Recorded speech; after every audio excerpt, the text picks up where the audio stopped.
video just to discuss, I guess, some of the differences for those switching over from Olympic recurve to Barebow, and discuss some of the things that I have found are different, and the things that affected me trying to carry over some of my Olympic recurve experience and form and shot process, and how it kind of made the transition more difficult than it needed to be. You know, and I shout out to Jake Kaminsky. I've texted with Jake back and forth. I don't know how many times since he put out his video that he was going to switch to Barebow. Jake's playing with that transition right now per se, and coming from early in life Olympic recurve shooter, transformed to compound shooter, transformed back to Olympic recurve, and now this carryover I'm about 18 months into Barebow, and realizing how much is different. In Olympic recurve, the biggest differences that I have found is without having a trigger and without having a mechanism that says go, I have to learn to relax more. In Olympic recurve, active expansion at that full draw through expansion through your chest, squeezing the back together, and continuing to move, even though it may only be this much. That active pressure of pushing toward the target with a stable bow arm and pulling or squeezing, expanding through, helps keep the pin in the middle so that you don't have to concentrate on when to let go. It tells you. The difference with Barebow that I have found is that in order to combat the target panic and to be as relaxed as possible, you need to remove tension. And I think that's where the thing that the major difference between Olympic recurve and Barebow is you have to remove as much tension from your shot process as possible. And I can tell you, when I shot Olympic recurve, my anchor or my grip was here.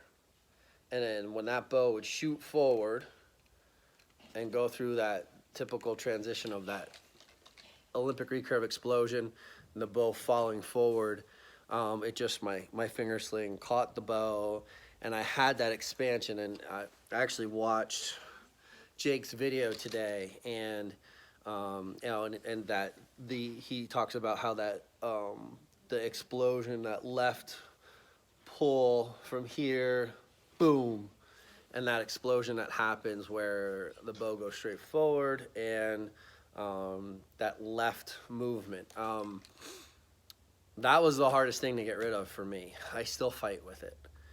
My natural tendency, in the same way was with compound, because I get into my back so much that when that happens, that separation happens, and the bow wants to go left, I want to go left, and I want to finish with that boom, you know what I mean? I'm doing everything possible to go the opposite way of that right now.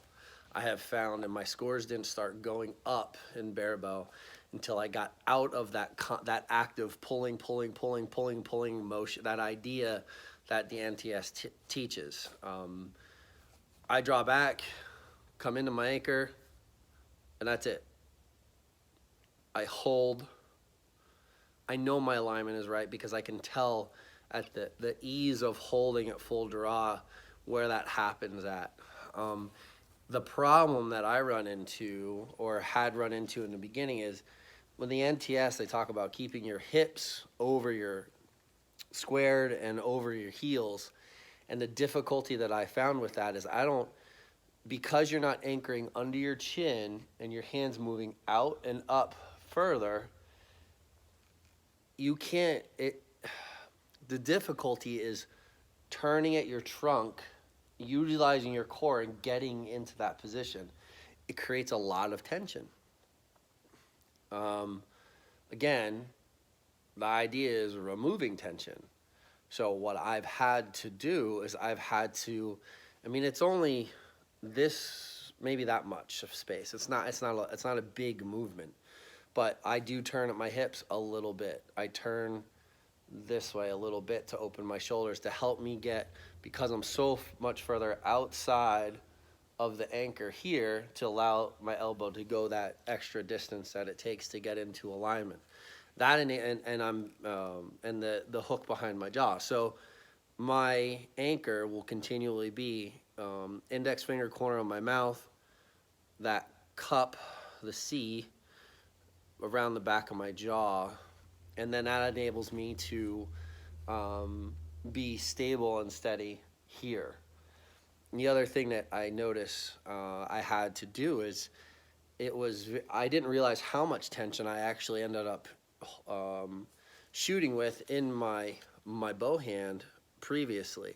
A lot of it was this outside thumb, even though it was straight.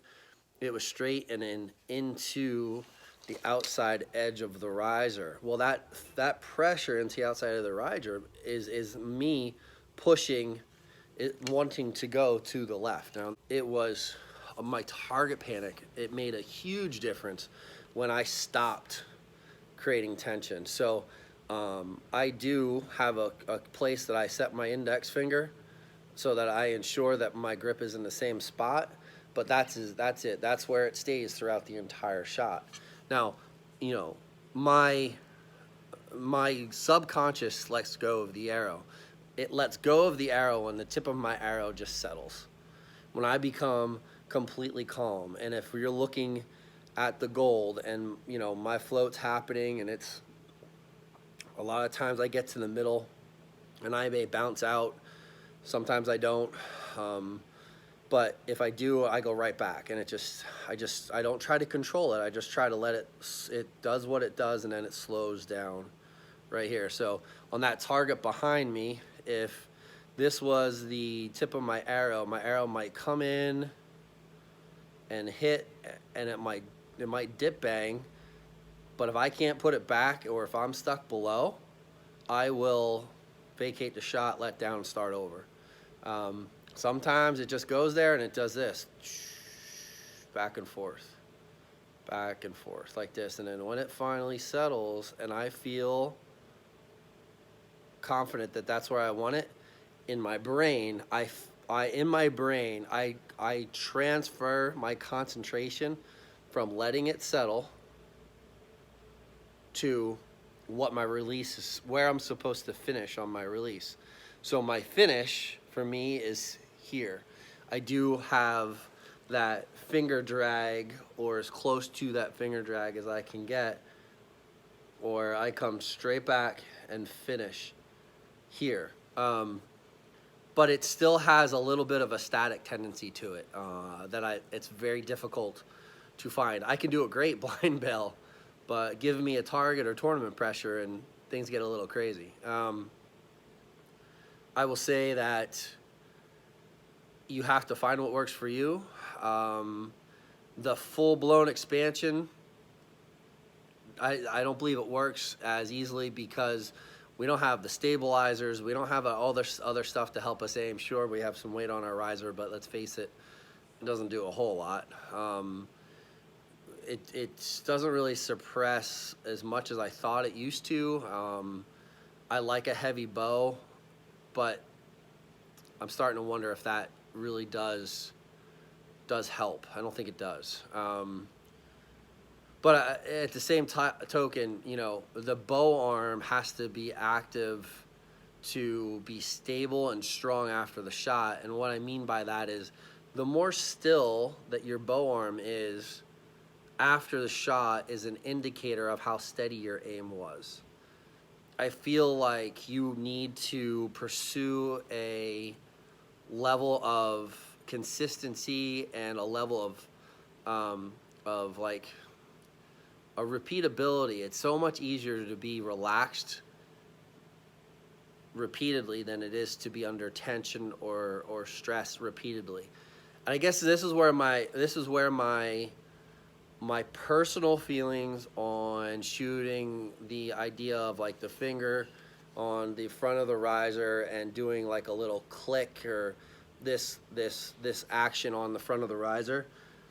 I think this is where my personal issue comes in, is this finger and this finger need to be as relaxed as possible, and this needs to be engaged into a consistent anchor point. This finger cannot have tension. These fingers cannot have tension. They need to be as relaxed as possible. And the reason being is that our focus, all of our concentration, every ounce of our inner being has to be into relaxing, letting the tip settle so that we can then transfer our concentration to what our release is supposed to feel like. And then this is where the carryover comes from blind bell. It settles, and then mentally you make the decision, or subconsciously I should say, you make the decision, finish.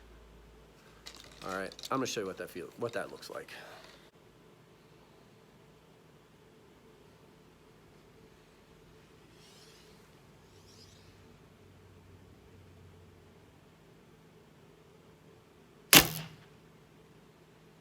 See how the bow arm doesn't move? When I shot Olympic recurve, I kept wanting to expand. I kept wanting to, that bow arm kept wanting to go left, and I still do it. It's when you shoot so many arrows that way, it is so hard to break that habit. It really is. I'm gonna shoot another one, and so you can see.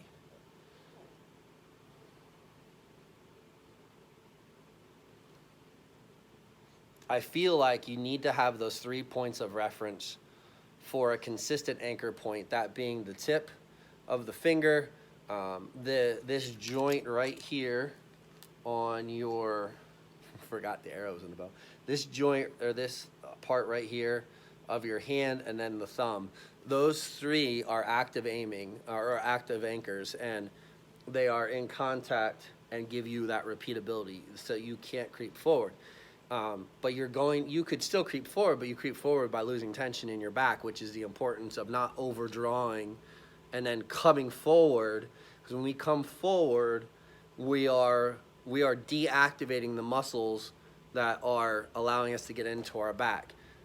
I know there are people that shoot really good scores that do that. There's definitely some exceptions to the rules. Mike Fisher's one of them a little bit. Fawn is one of them. Dilly does it a little bit, John Dillinger. There's definitely a few. I think that you're going to see a separation in the future of when these intricate details of the Barebow form start to get ironed out. I think you're going to see some scores are going to start to climb, and the averages are going to climb when we start paying more attention to these finite details of the Barebow form.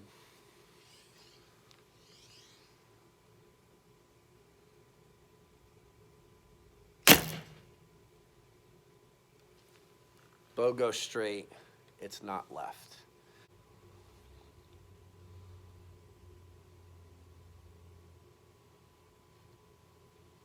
So instead of what is the feel of the Olympic recurve, the draw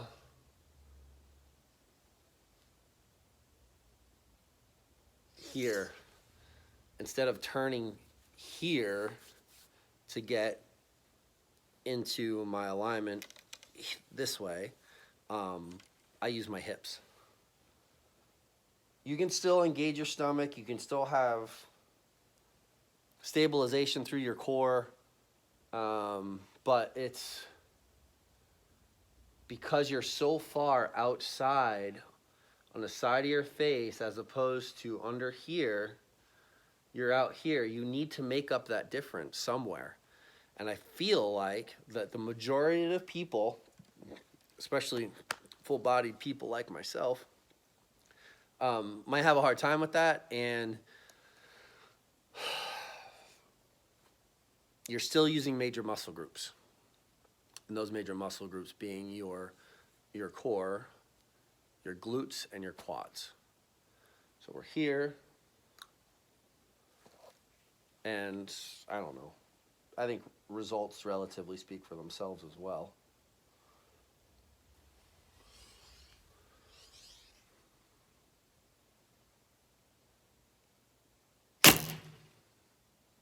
Stable bow arm, let the bow shoot straight forward, have a tactile cue or a specific finished position, and it has to happen that way every time. That part's not that much different than Olympic recurve. You have to be able to have the feedback on the shot of, what did I do? I think something that carries over from all of archery is that we need to stop overvaluing where the arrow hits, but rather use the target as a measurable result of how good the shot was, and use it in that way. Use it as a scale for you to say that was a good shot. And then when we have a bad shot and it goes in the middle, be like, okay, I know that wasn't good. I don't care where it hit. I think that that's probably a major